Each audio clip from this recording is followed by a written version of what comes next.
Hello అండి. ఎలా ఉన్నారండి అందరూ? బాగున్నారా? మీరంతా బాగుండాలని మనస్ఫూర్తిగా దేవుడిని కోరుకుంటున్నాను. వీడియోస్ చూస్తూ ఛానల్‌ని సపోర్ట్ చేస్తున్న ప్రతి ఒక్కరికి పేరు పేరున కృతజ్ఞతలైతే చెప్పుకుంటున్నానండి మనస్ఫూర్తిగా. ఈరోజైతే నేను సాంబార్ చేశానండి. సాంబార్ నా పద్ధతిలో ఎలా చేస్తానో వీడియోలో అయితే చూపించాను. ఈ సాంబార్ చేసే ముందైతే నేను చాలా పనులు చేసుకున్నాను. ఈరోజైతే వీడియో చేయకూడదు అనుకుంటూనే చేశానండి ఇవి. ఈరోజు నేను స్టార్ట్ చేసింది ఈ అన్నం వండే దగ్గర నుంచి వీడియో స్టార్ట్ చేశాను. మామయ్య గారికి ఒక గ్లాసుడు బియ్యం అయితే నేను గ్యాస్ మీద పెట్టేసుకున్నాను. ఎందుకంటే వర్షం వచ్చిందండి. వర్షం వచ్చినప్పుడు పొయ్యి మీద ఇంకా నీళ్లు, అన్నం కూడా వండాను.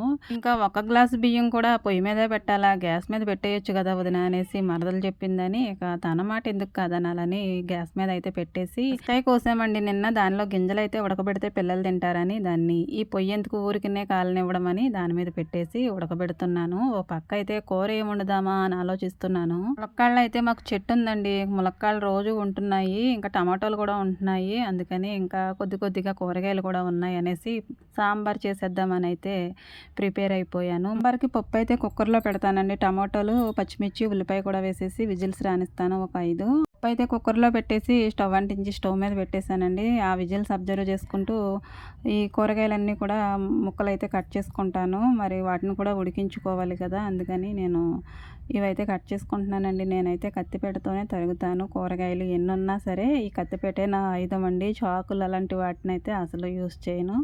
దాంతో పని కూడా నాకు తెమలదండి, త్వరగా అవ్వదు. పల్లెటూళ్ళల్లో ఇంకా కత్తిపీటలతోనే కూరగాయలు కట్ చేస్తూ ఉంటారండి. ఎవరో నూటికి కోటికి చాకులతోటి తరుగుతూ ఉంటారేమో తెలియదు, కానీ నేనైతే ఈ కత్తిపీట యూస్ చేస్తాను. ఎందుకంటే విలేజ్ హౌస్ వైఫ్ని కదా, ఎంతైనా ఈ కత్తిపీటకి వంటగదికి ఏదో దగ్గర సంబంధం అయితే ఉంటుంది కాబట్టి వంటగదిలో తప్పనిసరిగా ఈ కత్తిపీట ఉండవలసిందే. మామిడికాయల పచ్చళ్ళకైనా, గుమ్మడికాయ వడియాలకైనా ఈ కత్తిపీటనే ఎక్కువ యూస్ చేస్తారు కదండి అందరూను. వాటి టైం వచ్చినప్పుడు తప్ప మిగతా రోజుల్లో ఈ కత్తిపీట వాడకుండా ఉంటారు చాలామంది. కానీ మేమైతే డైలీ ఇది లేకుండా కూర వండడం అనేది జరగదండి. ఇలా నేను ఒక్కొక్క రకం కూరగాయలు అయితే కట్ చేసుకుంటూ ఒక గిన్నెలో అయితే వేసుకుంటున్నానండి. ఇవన్నీ కూడా ఉడకబెడతాను. ఆ పప్పు ఉడికిపోయిన తర్వాత ఈ ముక్కలన్నీ కూడా అందులోకి అయితే పప్పుచారులోకి అయితే వేసేస్తాను. ఈ ముక్కలన్నీ అందులో వేసిన తర్వాత పప్పుచారు సాంబార్ అయిపోతుంది. ఏంటోనండి విచిత్రం. ఇక ఈ ముక్కలన్నీ కట్ చేయడం అయితే అయిపోయింది. కూరగాయ ముక్కల్లో కొద్దిగా నీళ్ళు అయితే పోసుకుని, కొంచెం పసుపు వేసుకుని, కొద్దిగానేమో ఉప్పు వేసుకుని, అలాగే ఒక స్పూన్ అయితే ఆయిల్ వేస్తాను. ఇవన్నీ మిక్స్ చేసుకుని స్టవ్ మీద అయితే పెట్టేసి కాసేపు అయితే ఉడకనిస్తానండి. అలా ఉడికిన తర్వాత ఆ పప్పుచారులోకి అయితే ఈ ముక్కలు వేసేయవచ్చు. ఒక పక్క అయితే పప్పు ఉడికిపోయింది, విజిల్స్ ఆపేసాను. ఇంకా ఈ పొయ్యి మీద పెట్టిన పనసగింజల సంగతి చూద్దామని వచ్చాను. ఇందులో అయితే కొంచెం ఉప్పు అయితే వేసాను తగినంత. ఇంకా ఆ పప్పు అయితే ఉడికిపోయింది కాబట్టి దాన్ని పప్పు గుత్తోటి అయితే మెత్తగా రుబ్బేసుకుని కావలసిన చింతపండు రసం అయితే వేసేసుకుని మనకి కావలసిన క్వాంటిటీలోకి అయితే పప్పుచారులా అయితే చేసేసి ఉప్పు, కారం, పసుపు కూడా వేసేసుకుని స్టవ్ మీద అయితే పెట్టుకున్నానండి. ఇవి మరిగిన తర్వాత ఒక పక్కనున్న కూరగాయ ముక్కలు ఉంటాయి కదండి, ఇవైతే అందులో వేసుకుంటాను. ఇంకా ఇవి ఉడికినట్లేవు, అయితే కాస్త ఉడకాలి. ఇంకా పప్పుచారు ఏమో మరగాలి, ఇంకా టైం ఉందనేసి నేనేమో ఇలా గొరిపెల దగ్గరకు వచ్చానండి దీనికి మేత వేయడానికి. బయటంతా కూడా చక్కగా ఉందండి వాతావరణం. వర్షం పడింది, రోడ్లంతా కూడా తడి తడిగా చాలా బాగుంది. ఇప్పటి వరకు ఎంతో వేడిగా ఉంది కదా, ఒక్కసారే చల్లబడేటప్పటికి ప్రాణం చాలా హాయిగా అనిపించిందండి. కుర్చీలు 2 అయితే బయట ఇలా ఉంచేస్తామండి. ఇవి అంతగానేమీ బాగోలేవు. అందుకని బయట కూర్చోవడానికి బాగుంటాయని ఇక్కడ వదిలేసాము. ఎండైనా వానైనా వీటికి ఇక్కడే. ఇంకా వీధుల్లో అయితే ఎంత బాగుందోనండి, చల్ల చల్లగాను. వర్షం పడుతుంది కదా. మొన్నటి వరకు కూడా మొక్కలన్నీ, చెట్లన్నీ ఉసూరుమంటూ వేళ్లాడుతూ కనిపించేవండి. ఈ రోజైతే ఎంతో ఆనందంగా నవ్వుతున్నట్టు కనిపిస్తున్నాయి. ఇంత చక్కగా ఉందోనండి ప్రకృతి, చూడడానికైతే బాగుందో. ఇంత ఇంత అందంగా ఉన్న తర్వాత పక్షులు ఊరుకుంటాయండి. వేసవి సెలవులకి వాళ్ళ అమ్మాళ్ళ ఇంటికి వచ్చినట్టు ఒకటే సంబరంగా అరుపులండి, కేకలండి. ఎంత అందంగా ఉందో, మీరు కూడా వింటారా మరి?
నా సాంబార్ ఎలా ఉందో అని చూడడానికి వచ్చానండి. అదైతే మరిగిపోయింది. ఇక ఈ ముక్కలు కూడా ఉడికిపోయాయి, కూరగాయ ముక్కలు. అవన్నీ కూడా ఇందులోకైతే తీసేసుకున్నాను. చాలా వరకు మరిగిపోయిందండి. ఈ ముక్కలు కూడా అందులో వేస్తే ఇంకాస్త పైకొస్తుంది. తర్వాత ఇంకా మరగనివ్వాలి. ఇంకా ఇందులో వేయవలసినవి అయితే ఉన్నాయండి. వాటికంటే ముందు అయితే నేను కొద్దిగా కరివేపాకు అయితే వేస్తాను. అదైతే నా దగ్గర ఇప్పుడు లేదు. వదిన వాళ్ళ ఇంటి దగ్గరికి పంపించుదామంటే వెళ్ళలేక అక్కడికి పిల్లలేమో ఆడుకుంటున్నారు. అందుకని అయితే ఈ పక్కనే చిన్న మొక్క ఉంది, దాని దగ్గరికి వచ్చాను. తోటకూర చూసారా, బట్టలు ఉతుక్కునే రాయి దగ్గర లేచిందండి. ఇవన్నీ తోటకూర విత్తనాలు పడిపోయి వర్షానికి అయితే పైకి లేచేసాయి. మామయ్య అయితే రోజు ఈ మొక్కకి నీళ్లు పోస్తూ దీని చుట్టూ అయితే అది కట్టారండి, దీనికి రక్షణగా ఉండడానికి. ఇంకా అక్కడైతే కరివేపాకు వద్దే లేదనేసి నేను పెంచుకునే చెట్టు ఉంది కదండి, చిన్న మొక్క. ఈ మొక్క దగ్గరికి వచ్చి అయితే 4 రెబ్బలైతే తుంచేశాను. ఇక ఇది సరిపోద్దులేండి పూటకి, వదిన వాళ్ళ దగ్గరికి వెళ్ళి తెచ్చుకోవచ్చులే అనేసి దీన్నేమో కడిగేసి అందులో అయితే సాంబార్లో 2 రెబ్బలు వేసి ఇంకొక 3 రెబ్బలు అయితే పక్కన పెట్టుకున్నాను. మరిగే పప్పుచారులో కానీ చారులో కానీ కరివేపాకు రెబ్బలు 2 వేస్తే ఆ కమ్మదనమే వేరండి. అందుకని మరిగేటప్పుడు వేస్తాను. ఇంకా కొత్తిమీర అయితే నా దగ్గర లేదండి. మాకు ఈ పక్కన ఇదంతా అల్లమేసుకుందండి. ఏంటంటారా, పుదీనా అండి, చిన్నదైతే వేసాను రొబ్బ. అదంతా చూసారా ఎంత పాకేసిందో, గడ్డిలాగా అలమేసుకుంటుంది అనుకుంటండి. దీని లక్షణమో గడ్డి లక్షణమో ఏంటోనండి. దీన్ని అంతా తీసేయాలి, ఏదో చిన్న కుండీలో అయితే పెంచుకోవాలి. కానీ చూడడానికి ఎంతో బాగుందండి, పచ్చగాను. వర్షం పడితే ఎందుకో మొక్కలకి ఇంత అందం వచ్చేస్తుంది. నాకు కావలసిన 4 ఆకులు అయితే తుంచుకున్నాను. ఫస్ట్ టైం వేస్తున్నానండి సాంబార్లో, ఎప్పుడు కూడా నేను వేయలేదు. కొత్తిమీర వేస్తాను, ఈ ఫ్లేవర్ ఎలా ఉంటుందో చూద్దామని 4 ఆకులు అయితే తుంచి ఆ సాంబార్లో అయితే వేసేసానండి. ఇంకా సాంబార్లో మెయిన్ ఇంగ్రీడియంట్ ఏంటంటే సాంబార్ పౌడర్ కదండి, అది కూడా వేసేసుకున్నాను. బెల్లం కూడా వేస్తానండి సాంబార్లో. కొద్దిగా ముక్క అయితే వేసాను, కానీ స్కిప్ అయ్యింది, మీకు చూపించలేకపోయాను. సాంబార్ పొడి బెల్లం ముక్క వేసిన తర్వాత కాస్త మరగనివ్వాలండి. పక్క అయితే మామయ్య గారికి బెండకాయ పులుసు అండి, ఇది కూడా రెడీ అయిపోయింది. చింతపండు రసం వేసి అయితే మామయ్య గారికి కూర వండేసాను. ఇంకా కొబ్బరి తురుమండి, నా దగ్గర కొబ్బరి పచ్చిది లేదు, అన్నీ కొట్టేశాను, ఎండు కొబ్బరి ఉంది. దీన్నేమో కొంచెం మిక్సీ అయితే పట్టుకొని ఆ సాంబార్లో ఇది వెయ్యందే టేస్ట్ ఎక్కడి నుంచి వస్తుందండి, అందుకని ఎండు కొబ్బరి వేసాను. మా సైడ్ ఎండు కొబ్బరి వాడమండి, పచ్చి కొబ్బరే వాడతాము. కొబ్బరి ఏదైనా కొబ్బరే కదా అనేసి ఎండు కొబ్బరే వేసేసాను. ఇప్పుడైతే పర్ఫెక్ట్ టేస్ట్ వస్తుందన్నమాట. సాంబార్ మరుగుతూ ఉంది. ఈ లోపైతే ఈ గిన్నెలు కూడా స్టాండ్లో సర్దుకుందామని ఇవి కూడా తీసాను. పొద్దున్న తోమిన గిన్నెలు అన్నీ వాడేసానండి. వాడేగా ఈ ప్లేట్లు అయితే మిగిలాయి, కొన్ని గ్లాసులు. ఇవి కూడా స్టాండ్లో సర్దుకుంటే అది ఖాళీ అవుతుంది, మరలా తోమాలనేసి ఇవన్నీ కూడా ఇందులో సర్దేశానండి. స్టాండ్ అయితే సగమే నిండిందండి, ఇంకా గిన్నెలు ఉన్నాయి. వంట అయిన తర్వాత అవన్నీ కూడా తోముకుంటే ఇది నిండిపోతుంది అనమాట. ఇంకా మా అబ్బాయి అయితే మామిడికాయ కోస్తున్నాడండి. మా ఇంటి ముందు చెట్టు ఉంది కదా, దానికైతే కాయలు అక్కడక్కడ కొన్ని కాసాయండి. ఒక్కొక్కరికి ఒక్కొక్క టేస్ట్ ఉంటుంది కదండి. వీళ్ళకేమో పచ్చి మామిడికాయలు కావాలంట, తీయగా ఉండే అవసరం లేదంట. అందుకని చెట్టు మీద నుంచి కోసుకుని మరి ఉప్పు కారం పెట్టుకుని తింటామనేసి మా మేనకోళ్ళు మా అబ్బాయి ఒకటే పట్టుపట్ట కాయ కోసుకున్నారు. అసలే పుల్ల మామిడికాయలో ఉప్పు కారం పెట్టుకుంటే ఆ టేస్ట్ చెప్పలేము. అది మన ఇంటి ముందున్న చెట్టు కాయ కోసుకుంటే ఆ టేస్ట్ ఇంకా బాగుంటుంది కదండి. వీళ్ళు తింటుంటే నాకు కూడా నోట్లోంచి నీళ్ళు అయితే వచ్చేసాయి. ఇంకా నా సాంబార్ అయితే మరిగిపోయిందండి. తాలింపు అయితే వేయించుకుంటున్నానండి. పప్పు చారుకేమో తాలింపు, బట్టలకేమో జాడింపు ముఖ్యమని అయితే పెద్దవాళ్ళు చెప్తూ ఉంటారు కదా. ఈ తాలింపు ఎంత బాగా పెడితే అంత కమ్మగా ఉంటుందండి పప్పుచారు టేస్ట్. ఇంకా నేను ఈ తాలింపు పెట్టేటప్పుడు కొంచెం నెయ్యి అయితే వేస్తానండి, కానీ ఇప్పుడైతే వేయలేదండి. ఎందుకంటే మా మేనకోడళ్ళు పప్పుచారు తాలింపు అంటే నా వైపు అయోమయంగా చూసుకుంటూ తిరుగుతూనే ఉంటారు, ఎందుకంటే నెయ్యి ఎక్కడ వేసేస్తానని.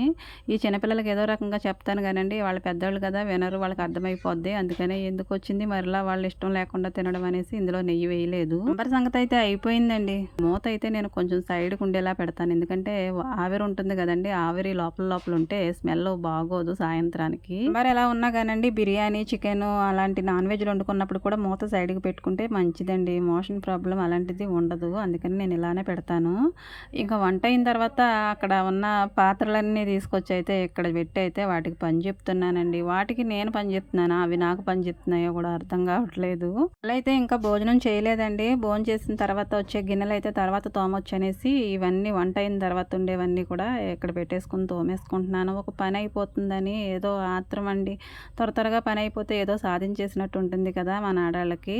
కానీ నేను ఈరోజు ఏదేమైనా బట్టలు అస్సలు ఉతకకూడదు అనుకున్నానండి, కానీ ఆ టైం అయ్యేటప్పటికైతే ఏదేమైనా ఉతికేయాలనిపించేస్తుంది. ఎందుకంటే ఆ పని కూడా అయిపోతే ఇంకా బాగుంటుంది కదా. పని అయిపోతే మనసు ఏంటో తేలిగ్గా ఉన్నట్టు ఉంటుందండి. అందుకనే బట్టలు కూడా వర్షం వచ్చిందనేసి బద్దకించేద్దాం అనుకున్నాను, కానీ బద్దకించలేకపోయాను.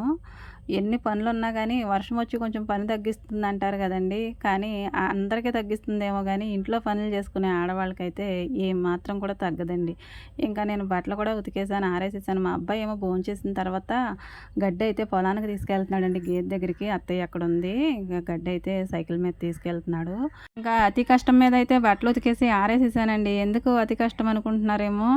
నేను బట్టలు ఉతికితే ఆ పని ఏదైనా మనం సాఫీగా చేసేసుకుంటూ పోతే పని త్వరగా అయిపోతుంది.